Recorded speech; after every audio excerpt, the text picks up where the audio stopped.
عیون الحکایات کے اندر موجود ہے کہ حضرت سیدنا ابو الحسن فارسی علیہ رحمہ سے منقول ہے کہ آپ فرماتے ہیں حضرت سیدنا ذوالنون مصری علیہ رحمہ کے معتقدین میں سے ایک شخص کی عقل جاتی رہی اور وہ مجنون ہو کر گلی کوچوں میں اس طرح صدائیں لگاتا پھرتا، ہائے میرا دل، ہائے میرا دل کہاں ہے، میرا دل کون لے گیا، میرا دل کس کے پاس ہے، ہائے میرا دل۔ بچے اس کا مذاق اڑاتے تھے اور اسے پتھر مارتے تھے۔ بچوں سے تنگ آ کر ایک دن وہ ایک گلی میں جا کر اور ایک جگہ پر بیٹھ گیا۔ کچھ دیر کے بعد ایک بچے کے رونے کی آواز آئی۔ اس نے نظر اٹھا کر دیکھا تو ایک بچہ زار و قطار رو رہا تھا۔ اس کی والدہ نے کسی غلطی پر اسے مارا اور اس سے ناراض ہو کر اسے باہر نکال دیا اور دروازہ بند کر دیا۔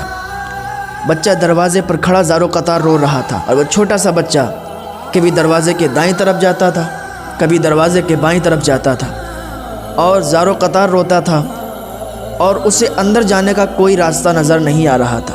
چھوٹا سا بچہ تھا، بچے کی سمجھ میں نہیں آ رہا تھا کہ وہ کیا کرے، کہاں جائے۔ آخرکار تھک ہار کے اپنے گھر کی دروازے پر گردن رکھ کے سو گیا۔ تھوڑی دیر کے بعد جب وہ اٹھا، جیسے ہی اٹھا تو ایک دم چونک گیا اور پھر زار و قطار رونے لگا اور بڑی آہ زاری کرتے ہوئے یوں التجا کرنے لگا، اے میری پیاری ماں، اگر تو ہی میرے لیے دروازہ بند کر دے گی تو پھر کون میرے لیے دروازہ کھولے گا؟ اے میری پیاری ماں، میں کہاں جاؤں، کس کے دروازے پر جاؤں؟ جب تو ہی مجھے ٹھکرا دے گی تو کون مجھے اپنے قریب کرے گا؟ جب تو ہی مجھ سے ناراض ہوگی تو کون مجھے پیار کرے گا؟ اے میری پیاری ماں، تو دروازہ کھول دے، میں کہاں جاؤں؟ اے میری پیاری ماں، میں کس کے در پہ جاؤں، کس کے دروازے پر جاؤں؟ اے میری پیاری ماں، مجھے اپنی آغوش رحمت میں لے لے۔ بچے کی آنکھوں میں سیل اشک رواں تھا اور بڑے ہی دردمندانہ انداز میں وہ آہذاری کر رہا تھا۔ اپنے جگر کے ٹکڑے کی یہ درد بھری آواز سن کر اس کی ماں کا دل بھر آیا۔ وہ دوڑتی ہوئی آئی اور اس نے دروازہ کھولا اور اپنے بچے کو اپنے آغوش میں لے لیا۔ دیکھا کہ اس کے آنکھیں آنسوؤں میں تربتر تھیں اور پیار سے چومنے لگی اور ممتا بھری آواز میں کہا، اے میرے لال، تو مجھے میری جان سے بھی زیادہ محبوب ہے، تو مجھے میری جان سے بھی زیادہ پیارا ہے، تو میرا لاڈلا بیٹا ہے، تو میرا پیارا ہے، تو میرا چاند ہے، تو میرا دل کا ٹکڑا ہے۔ تو نے ایسی غلطی کی کہ جس کی وجہ سے مجھے تجھ پر غصہ آیا اور تجھے سختی برتنی پڑی۔ میرے لال، اگر تو میری فرما برداری کرتا تو ہرگز میری طرف سے تجھے ناپسندیدہ بات نہ پہنچتی۔ وہ مجنون ماں بیٹے کی بات سن رہا تھا۔ جب اس نے ماں کی بیٹے پر شفقت دیکھی اسے وجد آ گیا۔ وہ کھڑا ہو گیا اور زور زور سے چیخنے لگا۔ لوگوں کا ہجوم اس کے قریب آ گیا، لوگ آ گئے اور اس کے ارد گرد کھڑے ہو گئے۔ لوگوں نے وجہ پوچھی تو اس نے کہا، مجھے میرا دل مل گیا، آج مجھے میرا دل مل گیا۔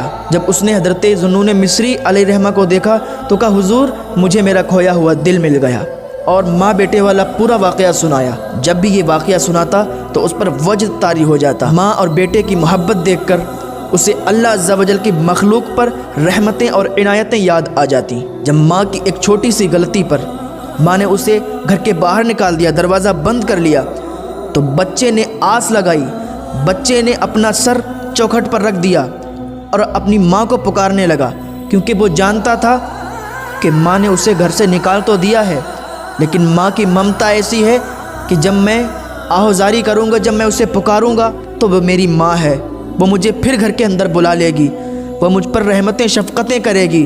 وہ ایک ماں کا جب پیار اتنا اپنے بیٹے کے لیے ہے تو سوچو، ہمارا اللہ تو 70 ماؤں سے زیادہ ہم سے پیار کرتا ہے، 70 ماؤں سے زیادہ ہم سے محبت کرتا ہے، تو اس کی شفقتیں اور رحمتیں ہم پر کتنی ہوگی۔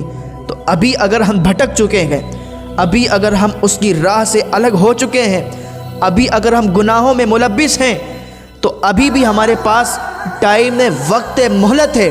آ جائیں اور اپنے اللہ کو منائیں، اپنے اللہ کو راضی کریں۔